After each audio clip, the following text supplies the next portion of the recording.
itu baru sholatnya badan, sholatnya kolbu udah belum diajarin. Makanya sholatnya nggak enak. Kok bisa tahan ya? Sholat tuh nggak enak tuh kok bisa? Hatinya kurang enak, kurang khusyuk, itu diterima nggak sama Allah? Terus untuk apa sholat kalau nggak diterima? Buang-buang waktu dong. Nggak gitu juga. Kalau manhaj thariqah Imam Ghazali, khusyuk itu bagian dari sholat, bukan sunat. Orang yang sukses di akhirat dan di dunia itu cuma alladzina hum fi sholatihim, yang tidak khusyuk itu karena dia nggak kenal lagi sholat tuh nyembah siapa. Makanya sholatnya nggak nikmat-nikmat. Tapi hati-hati, ahlullah, kekasih-kekasih Allah dikasih lezat. Jadi bedakan khusyuk dengan lezat. Kelezatan berzikir, kelezatan sholat itu natijah, itu buah. Kalau khusyuk wajib. Imam Ghazali itu bermursyid dan nyuruh kita cari mursyid di semua kitab tasawufnya. Loh, saya baca kitabnya beres, nggak bisa. Sekelas Imam Ghazali siapa mursyidnya? Imam Ghazali ini dua angkatan sebelum Syekh Abdul Qadir Jilani. Pada siapa mereka ngaji? Kepada seorang imam ahli asma dan sifat Allah, namanya Al-Arif Billah Abu Ali Al-Farmadhi.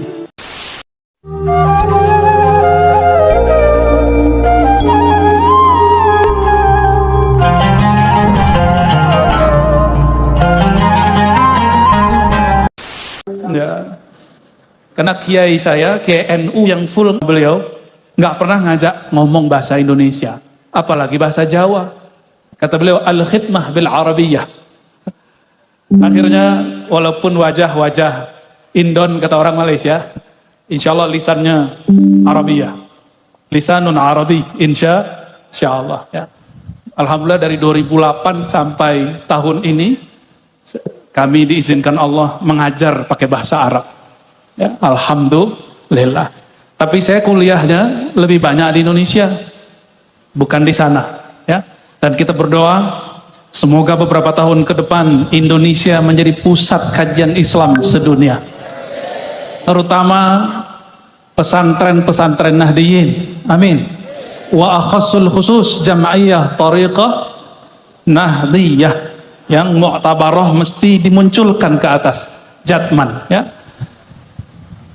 Namun mohon maaf para kiai, saya bukan ahli organisasi, maka tidak pernah mau masuk ke struktur. Walaupun nama saya dulu di Jatman ada, dulu, tapi nggak pernah ikut rapat, karena nggak hobi. Senangnya ngaji, baca kitab, khataman, zikiran, wiridan, riyadhah, kholwat, udah begitu aja senangnya. Kita bagi-bagi tugas ya, pengurus Jatman bagi-bagi tugas. Maka aneh kalau ada Jatman musuhin mursyid. Aneh kalau ada Jatman cari-cari kesalahan mursyid.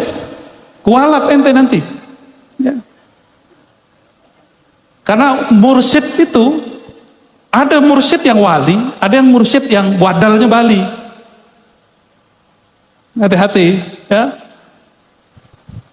Tapi ada juga mursyid yang bullshit, ada contoh ciri-cirinya iri sama muridnya diambil sama orang. Loh, mana ada murid diambil orang, yang ada takdir Allah si murid pindah-pindah guru. Nggak ada namanya si mursyid seberang ngambil jamaah kita, tuh nggak ada. Maka para kiai pun nggak usah, para mursyid khususnya nggak usah khawatir kalau murid kita pindah halaqah. Bukannya ada kalam Imam Syafi'i, safir, tajid, iwahdon, nggak ada yang muskilah. Udah jalan, nanti kamu pasti dapat pengganti. Para mursyid yang saya cintai, para umara, para santri, para ikhwan dan akhwat thariqah. Jadi istilah ikhwan akhwat itu bukan istilah partai tertentu, tapi ikhwan akhwat itu istilah di dalam kitab thariqah. Di dalam Tanwirul Qulub, kalau ya seorang mursyid Naqsyabandiyah, Syekh Muhammad Amin Al-Qurdi An-Naqsyabandi, dia nulis adabul ikhwan, adab sesama ikhwan ya, adabul murid ma'al ikhwan, murid sesama ikhwan. Jadi akhi-akhi, ukti-ukti itu harusnya orang NU yang pakai. Cuma orang NU kan udah ganti pakai mbak, ning nang ning nung, bunyai. Ya. Itu hebatnya pesantren-pesantren Ahlus Sunnah di negeri ini, tidak mengarabkan masyarakat, tapi mengislamkan masyarakat. Untuk apa ngomong akhi ukti tapi di belakang iri dengki? Ya. Untuk apa di depan ngomong cipika-cipiki, ya di belakang nusuk. Ya. Kata Imam Sidi Syekh Abdul Qadir Jilani dalam wasiat beliau, apa kata beliau? Salah satu jauharah mutiara dalam diri mukmin, kalau dia tengkar pun nggak nunjukin tengkar, gitu. Kecuali sudah kelewat. Ya. Para jamaah, wabil khusus yang di depan saya, ini luar biasa. Dari jam berapa Bapak Ibu? Oh sama kita berarti ya. Cuma saya mampir-mampir, pindah-pindah. Ya, sama kita berarti. Senasib kita ya. Gimana? Toiletnya jauh nggak? Ibu aman? Bapak-bapaknya di samping, nggak kemana-mana ya. Hanya di NU, ibu-ibu tampil depan bapak-bapak, bapak-bapaknya nggak ngeres. Bener nggak? Tadi ngeres nggak Pak? Ibu-ibu nyanyi? Pasti nggak minat maksudnya. Dulu ayah Buya Hamka kan Muhammadiyah. Ketika ada di Muhammadiyah kan ada namanya Aisyah. Ibu-ibu Aisyah tampil di depan, itu dimarahi oleh ayah Buya Hamka. Ini melanggar fikih Syafi'i. Ternyata fikih Syafi'i Al-Jawiyah An-Nahdiyah itu beda lagi. Allahumma sholli ala sayyidina Muhammad. Alhamdulillah kami dibesarkan di lingkungan Ahlus Sunnah wal Jamaah. Cuma dari kecil guru saya, mursyid saya tidak suka ikut organisasi. Tapi ada satu mursyid kita jadi ketua Rois Jatman juga di Sumatera Barat. Cuma mursyid yang mengijazahi saya itu nggak mau tampil. Kalau ada acara Jatman belum nggak datang. Kita mah siapa gitu ngomongnya. Ya. Namun saya lahir batin sangat support dengan pergerakan positif Jatman. Semoga Allah memperbanyak. Kita dulu juga mikir gitu kok. Ya. Lo yang nulis kitab siapa? Kitab paling puncak yang dikaji di pesantren tasawuf, kitab Ghazali, kitab Ibnu Athaillah Sakandari. Kitab Ghazali judulnya Minhajul Abidin, Bidayatul Hidayah, agak tinggi Ihya Ulumuddin. Ada yang lebih dahsyat tuh Kimia Us-Sa'adah. Tidak dipakai di pesantren. Kiainya yang baca. Itu Imam Ghazali punya mursyid nggak? Nih, yang katanya ngaji kitab Ghazali, yang katanya kalau aswaja, Asy'ari, fikihnya Syafi'i, tasawufnya Ghazali. Imam Ghazali bermursyid nggak? Untuk kiai-kiai yang masih ngotot saya mah kitab aja, nggak usah pakai mursyid, nggak usah torikotan, norak. Untuk kiai yang ngomong begini, ente berhenti baca kitab Ghazali. Mohon maaf, ini agak kenceng dikit bab Jalaliyah, karena habis duduk sama beliau. Imam Ghazali itu bermursyid dan nyuruh kita cari mursyid di semua kitab tasawufnya. Loh saya baca kitabnya beres, nggak bisa. Kitab itu dicetak, ditulis, asalnya kolbu mursyid, kolbu wali. Maka jangankan tasawuf, Quran aja kiai, boleh nggak langsung ke mushaf? Ini beliau kan syekh dalam ilmu qiraat nih, ilmu Quran. Boleh nggak kiai ngambil satu huruf langsung dari? Lah ya juz, nggak boleh. Itu cuma baca bismillah, mesti ngelihat guru, mesti ditegur oleh guru. Oh salah, bacanya begini, mulutmu dibuka. Nih panas nih, karena kajiannya agak panas dikit. Insyaallah ntar lagi ketutup, amin. Ngaji Quran, mau baca bismillah, mesti talaki, langsung ngaos sama kiai.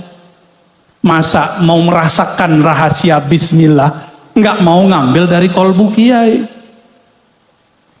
Dan saya agak muskil kiai, yang sering ngomong gitu hafiz Quran.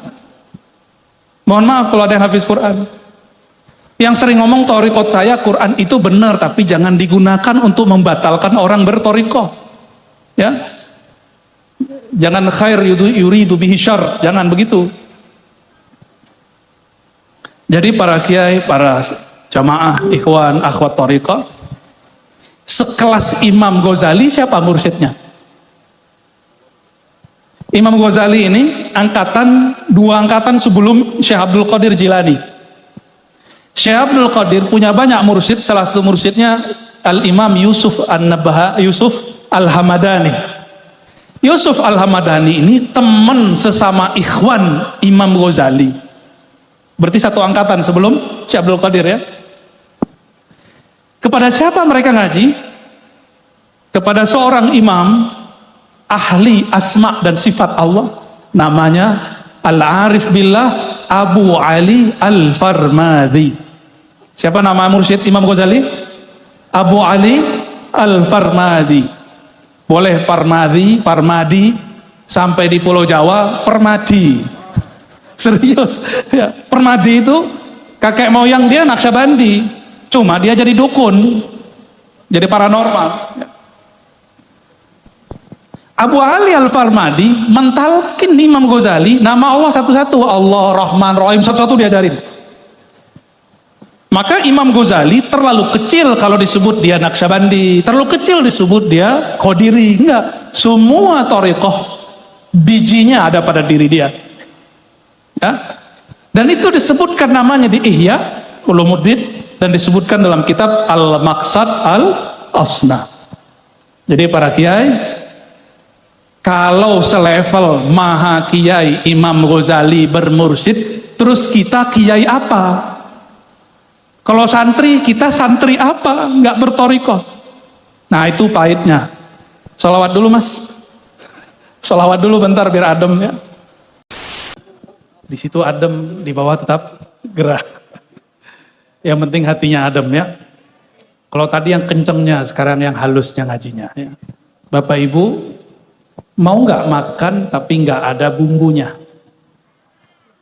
Kira-kira kalau Bapak Ibu makan nggak dikasih garam makanannya, nggak dikasih penyedap, gimana makannya? Nggak enak. Beneran. Kenapa kita suka nyari rumah makan yang enak? Ingin memanjakan diri. Kenapa bapak-bapak ini suka dengan makanan ibu-ibu yang makan tapi masakannya nggak pakai garam? Ada nggak? Nggak ada ya, protes ya? Langsung ditaruh. Apa ini gitu ya? Saya mau tanya yang kedua Bapak Ibu. Sudah berapa tahun sholat tapi sholatnya nggak enak? Sudah berapa tahun sholatnya nggak enak? Saya nggak ngomong khusyuk loh, enak. Jangan-jangan kiainya sama ini. Pak Kiai, sudah berapa tahun sholatnya sering nggak enaknya daripada enaknya? Ya. Tuh, Kiai Ali Imran ini jujur. Sudah lama ya? Sudah lama. Kalau belajar sholat dari umur berapa? Dari kecil. Itu baru sholatnya badan. Sholatnya kolbu udah belum diajarin? Makanya sholatnya nggak enak. Karena sholatnya masih pakai badan. Badan ini nggak mau dia sholat. Yang mau sholat itu kolbu. Yang mau sholat siapa? Kolbu. Kok bisa tahan ya? Sholat tuh nggak enak tuh kok bisa? Tapi nggak ada orang tahan. Masakan istrinya nggak enak tuh nggak ada yang tahan. Langsung ngomong biasanya. Ya Pak? Betul? Bener Bu? Buat kopi kemanisan, pasti protes. Pasti ditinggal. Bayangkan, kita ngidangin kopi kemanisan, ditinggal. Kurang manis, nggak diminum, icip dikit ditinggal. Kira-kira kalau mempersembahkan sholat kehadirat Allah, hatinya kurang enak, kurang khusyuk, itu diterima nggak sama Allah? Terus untuk apa sholat kalau nggak diterima? Buang-buang waktu dong. Ya, jadi selama ini sholat buang-buang waktu. Gimana? Enggak gitu juga. Kalau manhaj thariqah Imam Ghazali, khusyuk itu bagian dari sholat, bukan sunat. Kenapa? Karena yang muflihun, qad aflahal mu'minun, orang yang sukses di akhirat dan di dunia, itu cuma alladzina hum fi sholatihim. Jadi mohon maaf, Pak Bupati belum sukses kalau sholatnya belum khusyuk, walaupun mimpin di sini 2 periode. Waktu 2020. Udah berapa tahun berarti nih? 10 tahun? Ada masa 2020 memang nggak kusuk kita. Enggak kusuk? Kusut? Kayaknya sampai sekarang.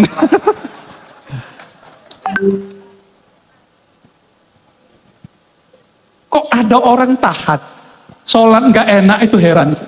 Itu paling heran. Mungkin dia takut-takutin kiai kali ya. Kamu kalau nggak sholat neraka gitu.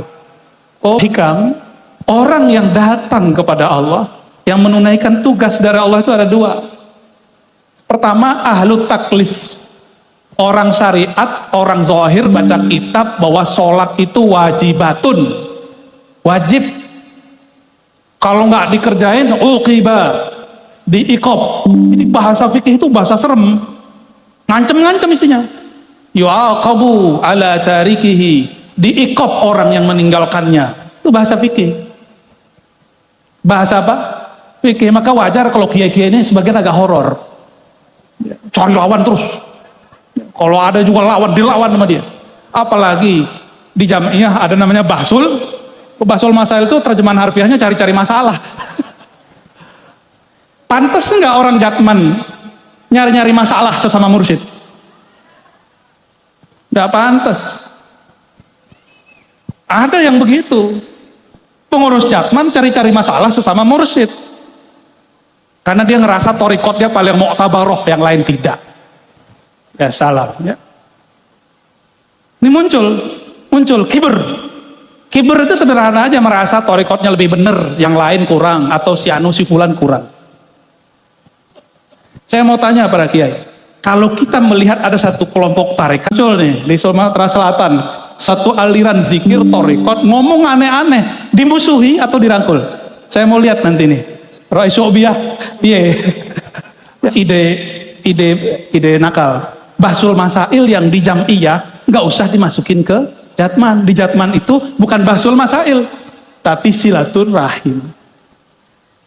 Sepakat nggak Kiai? Jadi bahsul masail programnya apa? Silaturahim ke zawiyah-zawiyah thariqat, ke surau-surau zikir, ke pesantren-pesantren thariqat. Sepakat nggak Kiai? Bukan nyari kesalahan orang. Sejak kapan Jatman boleh menghakimi orang? Nggak pernah ada kan? Dan setahu saya Al-Habib Abah Lutfi juga nggak begitu orangnya. Beliau suka ngerangkul. Dan yang paling penting, dulu Buya Hamka, masih ingat Buya Hamka? Karena ada lagi film Buya Hamka nih. Buya Hamka orang Muhammadiyah, ketua MUI. Dulu Abah Zain Syukri dituduh sesat oleh kiai-kiai yang jago baca kitab katanya. Padahal Abah Zain Syukri lebih jago lagi baca kitabnya. Itu siapa yang beresin? Buya Hamka, orang Muhammadiyah. Karena Buya Hamka punya ayah mursyid Naqsabandiyah, punya kakek mursyid 3 thariqah. Kakek dia Tuanku Kisai, Syekh Amrullah, itu 3 thariqah dia mursyidnya. Maka tadi pagi kami ngobrol-ngobrol dengan banyak kiai dan mursyid. Alhamdulillah, kiai-kiai ini satu kiai ada banyak thariqah. Ya alhamdulillah. Jadi bolehkah orang banyak thariqah? Ya, tanya sama beliau-beliau. Boleh, tapi dengan syarat. Ya. Jalan banyak, tapi yang ditempuh yang mana? Pasti satu. Ya, yang ditempuh pasti sungai banyak. Kalau sudah sampai di laut, sama-sama asin nggak? Nah, nanti di akhirat Nabi nggak nanya, thariqat kamu apa? Nggak tanya. Nggak ditanya. Yang ditanya apa? Pas masuk kubur yang ditanya apa? Man rabbuka, siapa Tuhan kamu? Itu pertanyaan fikih atau pertanyaan makrifat? Lagi nih, yang kenceng. Itu pertanyaan ilmu fikih apa ilmu makrifat? Nggak ditanya mengenai rukun wudhu berapa gitu, nggak ada di alam kubur. Nggak ada. Macam-macam air nggak ditanya di alam kubur. Yang ditanya apa? Man rabbuka. Atau ma rabbuka, yang mana yang benar hadisnya? Pakai man. Itu pertanyaan man, itu pertanyaan ma'rifah.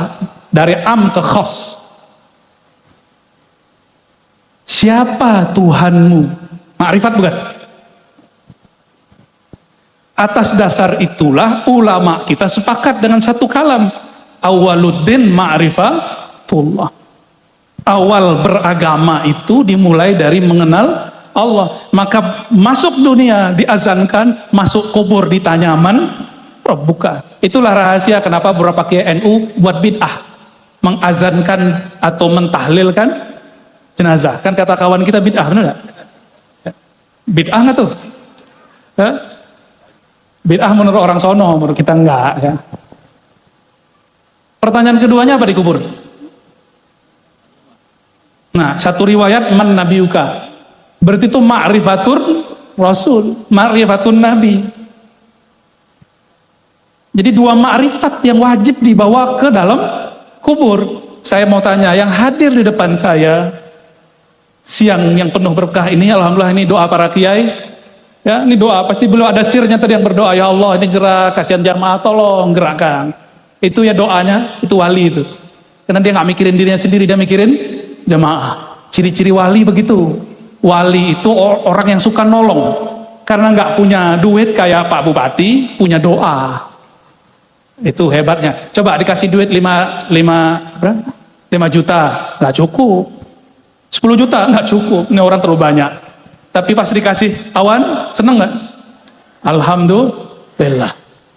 Saya mau tanya lagi, sudah punya belum ma'rifatullah dan ma'rifatun nabi? Terus kalau mati gimana cara jawab nanti? Maka buru-buru cari ilmu ini. Ma'rifatullah, ma'rifatun nabi. Berarti wajib nggak belajar ma'rifat? Wajib apa sunat? Dan ma'rifat itu ketemunya di kalangan para mursyid yang bertorikoh pastinya.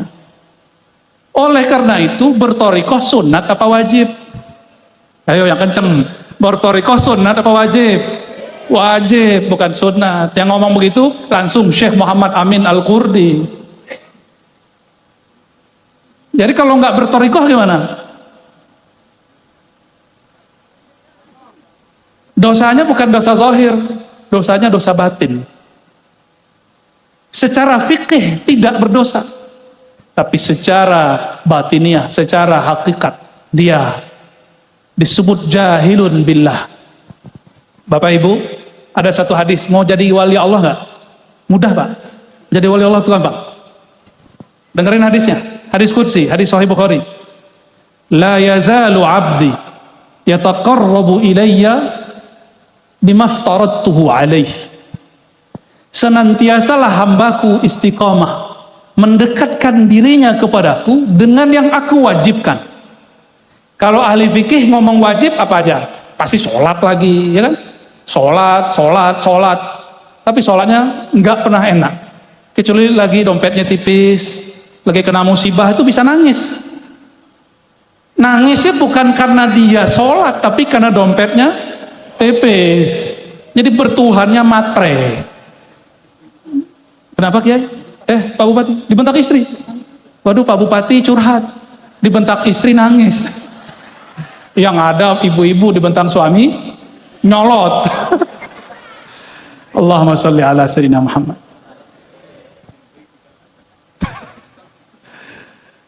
Kiai-kiai ini di atas podium, coba lihat Pak Bupati tadi. Kayak singa, nyampe di rumah kayak kucing.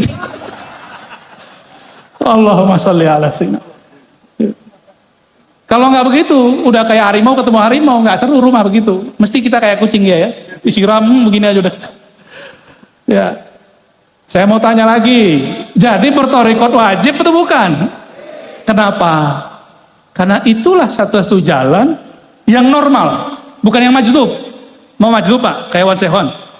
Mau? Kita takzim kepada beliau. Tapi itu kan Allah yang pilih. Mau? Kita takzim ke beliau, tapi pasti nggak ada yang siap jadi beliau. Itulah cara yang normal, ilmiah, ruhiyah, jalan mengenal Allah Subhanahu wa Ta'ala. Bapak Ibu, kenapa torikot jalannya? Pak Kiai, para mursyid, orang di torikot kerjanya nyebut nama Allah atau nyebut nama musuh? Ya, yang mana? Nyebut nama Allah apa musuh? Yang suka nyebut nama musuh itu orang iri dengki. Kalau mursyid sukanya ngapain? Nyebut nama. Jadi kalau ada mursyid suka jelekin orang, itu bullshit. Ente tajdid lagi lah sama mursyid yang lama, ya, percuma. Saya punya air, kalau ada orang minta, yang air yang saya punya yang saya kasih. Kalau air saya sudah butek karena gunjingin orang, iri dengki sama orang, terus nyiramin orang pakai air, yang keluar air apa? Air butek, isinya iri dengki. Muridnya sama gurunya, gurunya iri dengki, muridnya iri dengki. Gurunya suka gunjingin mursyid lain, muridnya sama. Gurunya merasa torikotnya lebih tinggi, muridnya apa bedanya? Maka saya melihat di sini Jatman, alhamdulillah, ini luar biasa. Hanya di Indonesia, Bapak Ibu, orang bisa ngumpul begini. Hanya Indonesia. Jiran pun belum. Jiran udah dapat tauliah nih, dapat izin. Tahu-tahu ada yang sabotase nggak jadi. Di Indonesia, ini nikmat beraswajah. Jadi kalau ada kiai-kiai Ahlussunnah nggak bersyukur dengan Indonesia ini nikmat dari Allah, angkat kaki dari negeri ini. Ya. Cari negeri lain yang kira-kira dia bisa ceramah bebas seperti di Indonesia. Yang guyup kayak gini, Masya Allah. Waktu saya datang ke salah satu wilayah di Korea, itu orang nyanyi lagu Indonesia, gak pernah nangis kan? Pertama kali saya dengar lagu Indonesia Raya itu di Perancis, di luar negeri, nangis. Sono, masjid di Perancis itu basement kantor KBRI itu jadi masjid. Hari Sabtu ntar agama apa, Minggu besok ntar agama apa. Di sini masjid banyak sini. Di sini IMB belum jadi, masjid udah berdiri. Maka kalau ada agama sebelah bikin rumah ibadah, udah biarin. Kenapa? Mereka nggak akan pernah menikmati seperti sebebas kita. Biarin aja. Ya, coba urusan Pak Bupati paling di demo. Cuma kalau orang NU mah enggak. Saya baru lihat nih videonya. Abah Lutfi sambut para pendeta, biksu-biksu.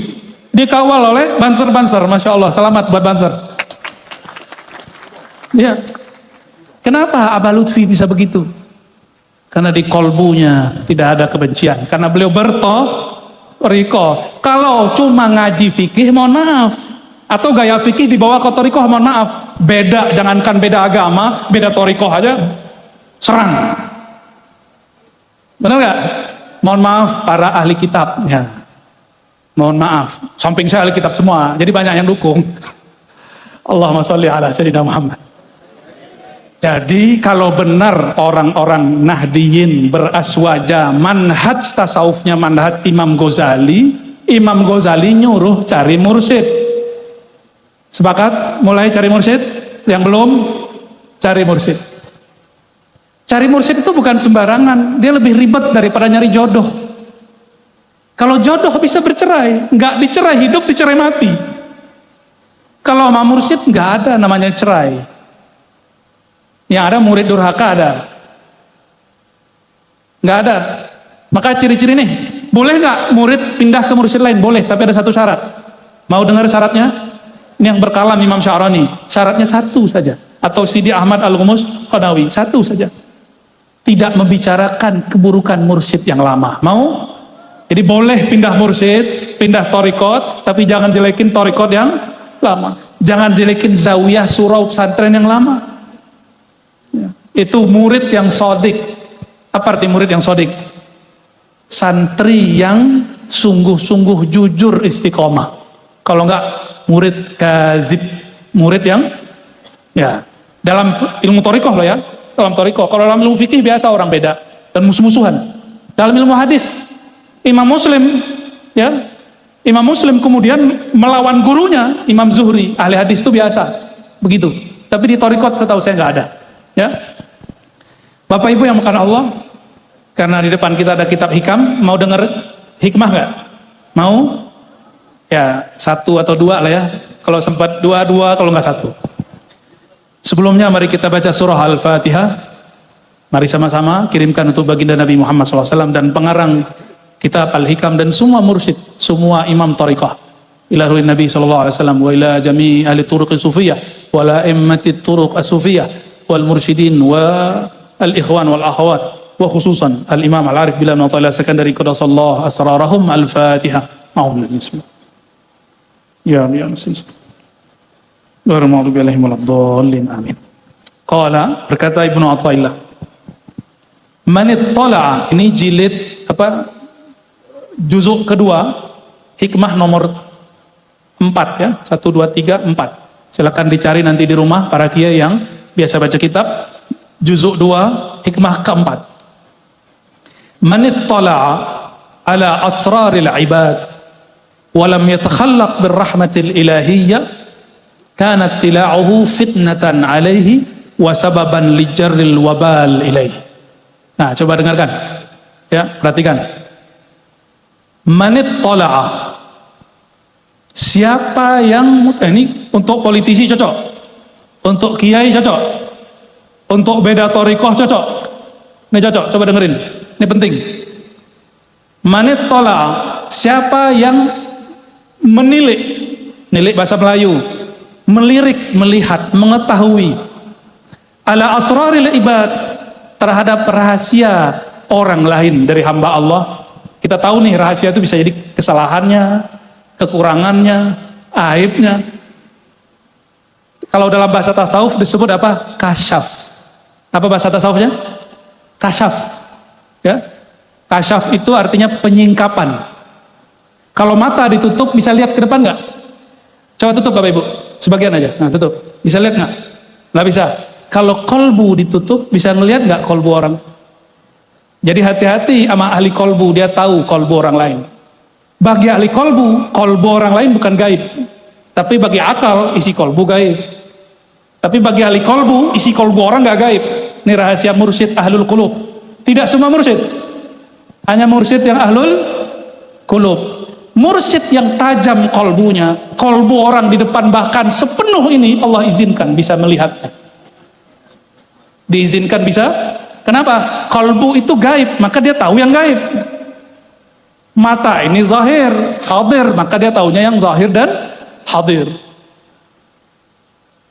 Jadi bagi mursyid, bagi ahli Allah, mengetahui siapa orang itu bukan keramat.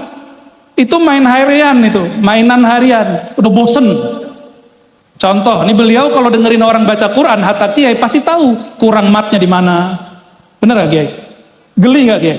Pasti istighfar mulu kalau ada kiai salah baca ayat. Yang paling istighfar beliau ini. Kenapa? Tahu aibnya. Nah, apa adabnya kalau kita tahu orang punya aib? Kalau politisi tahu rival dia punya aib, diekspos atau tidak? Kira-kira gimana Pak Bupati? Dulu, jangan-jangan mau maju lagi deh. Ciri-ciri orang pencinta dunia, kalau orang yang lain dapat musibah, aibnya kebuka, dia seneng. Saya mau tanya nih, mohon maaf Kiai. Halo Pak Kiai. Kalau teman kita Kiai punya aib kebuka, seneng nggak? Beneran? Oh nggak semuanya jawab. Berarti ada yang seneng. Seneng kalau ada mursyid berkasus. Wajar. Jatman belum berkembang banyak. Ya, karena hobinya jadi juri, nyari kesalahan. Tugas juri ngapain? Nyari kesalahan orang. Ya, Bapak Ibu yang bukan Allah, apa kata beliau? Siapa saja yang diizinkan Allah untuk mengetahui rahasia orang lain, lalu lam yatakhallaq, dia tidak berakhlak, tidak bersikap dengan rahmah ilahiyah, dengan kasih sayang, dengan kelembutan, kanat tila'uhu fitnatan alaih, maka kasyaf dia, ujian bagi dia disebut dengan kasyaf seton. Kasyaf apa? Walaupun dia zikir 10.000, 50.000 sehari, tapi dia sama setan. Kenapa? Setan juga ahli zikir. Nama torikotnya apa? Azaziliyah. Namanya keren. Apa torikotnya iblis? Azaziliyah itu 18.000 tahun wiridannya, kholwatnya. Mohon maaf, Kiai, ada yang 18.000 tahun wiridan? Ada nggak? Pak Bupati aja baru 10 tahun jabat ya, kurang dikit. Ya. Ada yang jadi mursyid 18.000 tahun? Nggak. Wasababan lijarril wabal ilaih. Kalau begitu, maka dia dapat kasyaf syaitan. Pengetahuan dia hanya membuat dia dapat wabal, siksa.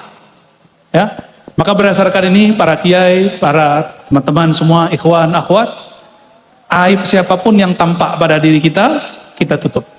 Itu azan. Kita lanjut atau cukup? Cukup ya. Kita dengar sebentar ya.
La ilaha illallah Muhammad Rasulullah sallallahu alaihi wasallam.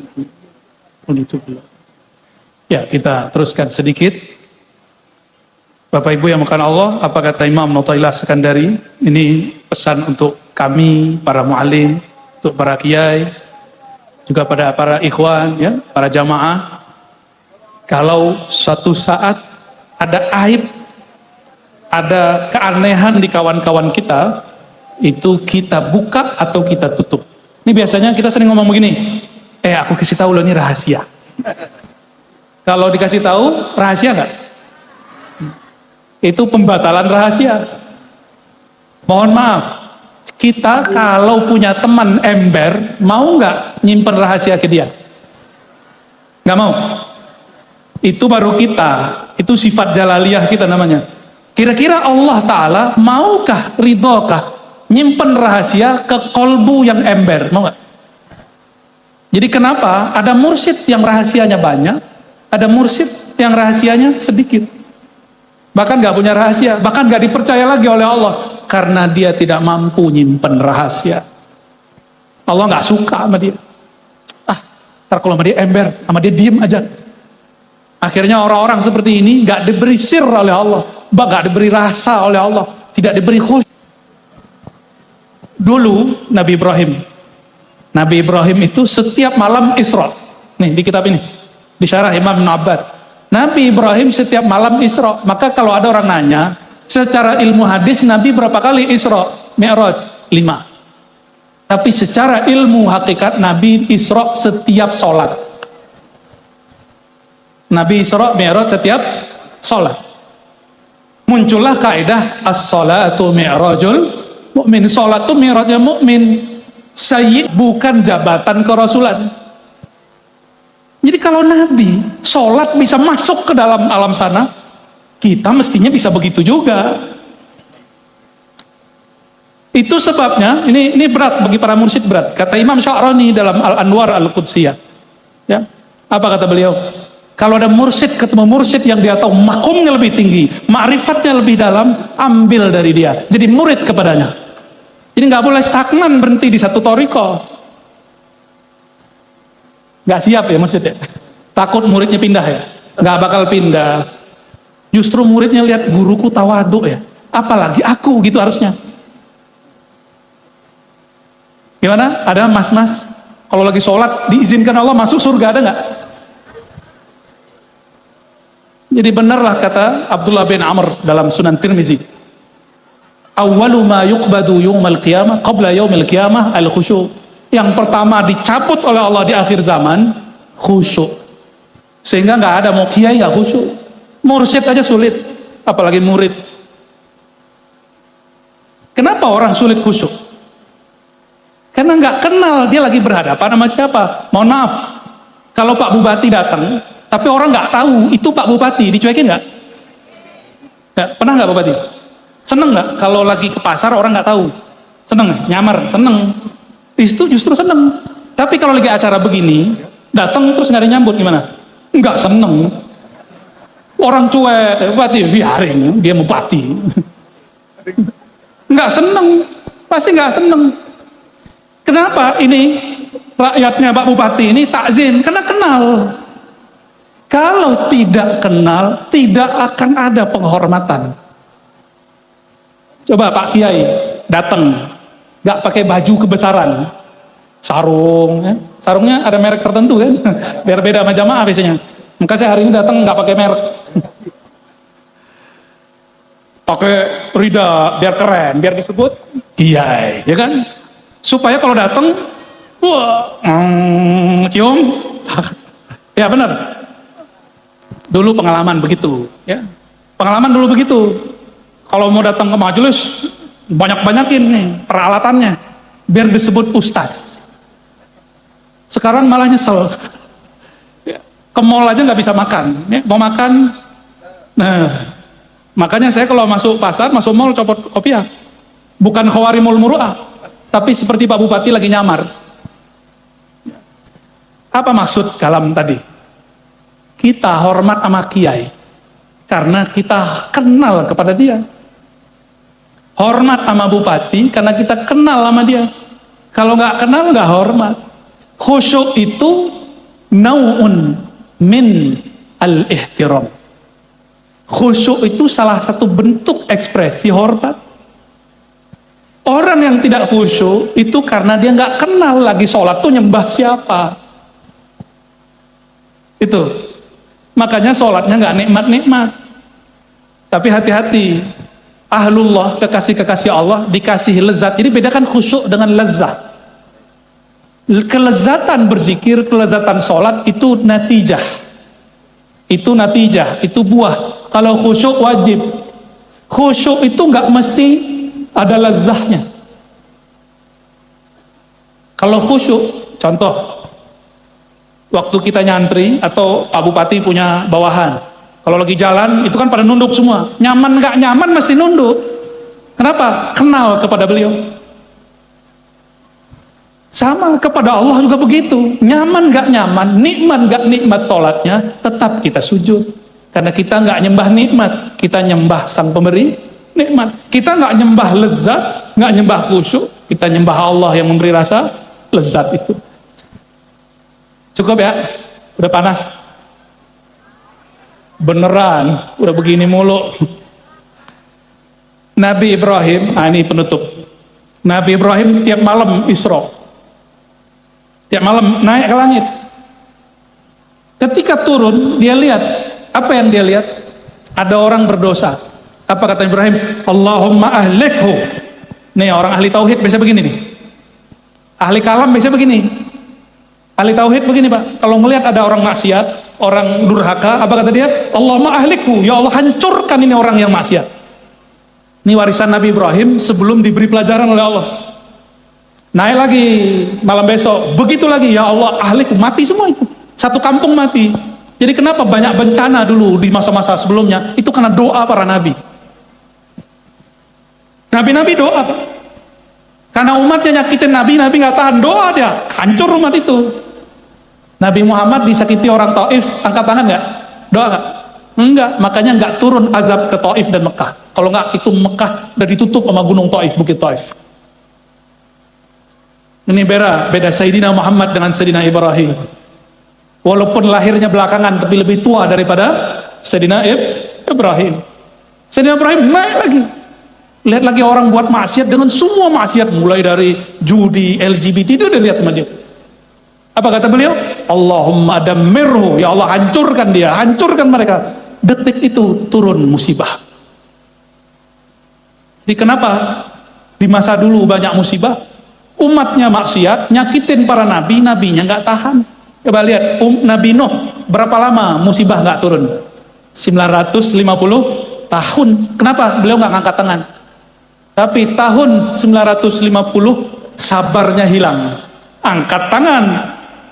Gimana dalam Al-Quran, Kiai? Kalamnya Sayyidina Nuh.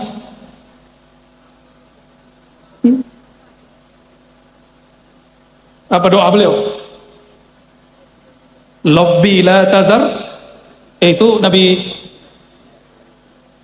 Oh, itu doa orang lagi pengen punya anak tuh, Kiai. Lobby la tazar ni farda. Surat Nuh, surat Nuh. Doa Nabi Nuh persis kayak Nabi Ibrahim. Kalau di teks ini disebutkan Allahumma ahlikhu. Dua, yang kedua damirhu. Sama nggak? Ini mohon maaf, kalau ada amar ma'ruf nahi mungkar, ingin ngancurin pemaksiat, itu Nabi Ibrahim belum dibenerin oleh Allah. Jadi kita amar ma'ruf nggak boleh ngancurin pemaksiat. Amar ma'ruf ngancurin maksiat, bukan ngancurin pemaksiat. Ini sekarang udah beda orientasi. Beda orientasi hari ini. Oke. Yang ketiga masih seperti itu, hancur. Jadi ada umat hancur 3 kali karena doa Nabi Ibrahim. Terus apa yang terjadi? Naik lagi ke langit, tapi beliau melihat dirinya nyembelih anaknya. Gimana Pak?